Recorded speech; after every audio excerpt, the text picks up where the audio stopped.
दोनों हाउस में मतलब हंगामा करने की आदत विपक्षी दलों को है। वो काम करना नहीं चाहते हैं, देश के गरीब लोगों की सेवा नहीं करना चाहते हैं और देश का पैसा बर्बाद करने की आदत मतलब अपोजिशन को लगी है।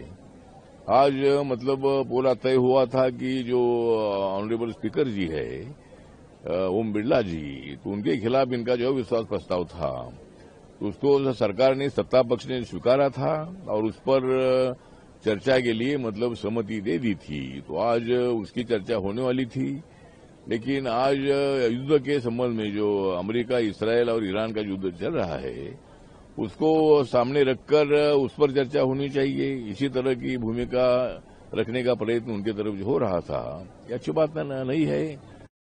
मुझे लगता है कि कामकाज में अगर अविश्वास प्रस्ताव पर सरकार ने सहमति दर्शाई थी तो उस पर चर्चा करने की आवश्यकता थी, लेकिन चर्चा से भाग रहे हैं और अभी युद्ध के बारे में चर्चा हो ऐसा बोल रहे हैं। लेकिन मुझे लगता है कि इस युद्ध के बारे में हाउस में चर्चा होने की आवश्यकता इसलिए नहीं है।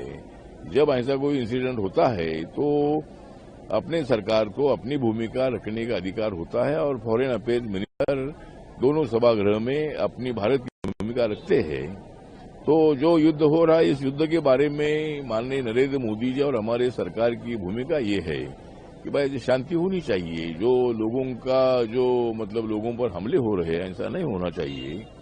दोनों तरफ से भी मुझे लगता है कि शांति के माध्यम से आगे बढ़ना चाहिए। कोई उसमें चर्चा होनी चाहिए, संवाद होना चाहिए और युद्ध रुकना चाहिए। ये अपने भारत की भूमिका है और ये माननीय जयशंकर जी ने पूरे देश के सामने लोकसभा, राज्यसभा में ये बात बताई है। तो मुझे लगता है उस पर अभी बोल रहे हैं कि भाई युद्ध के बारे में चर्चा करो, तो युद्ध के बारे में चर्चा करने की बिल्कुल आवश्यकता नहीं है।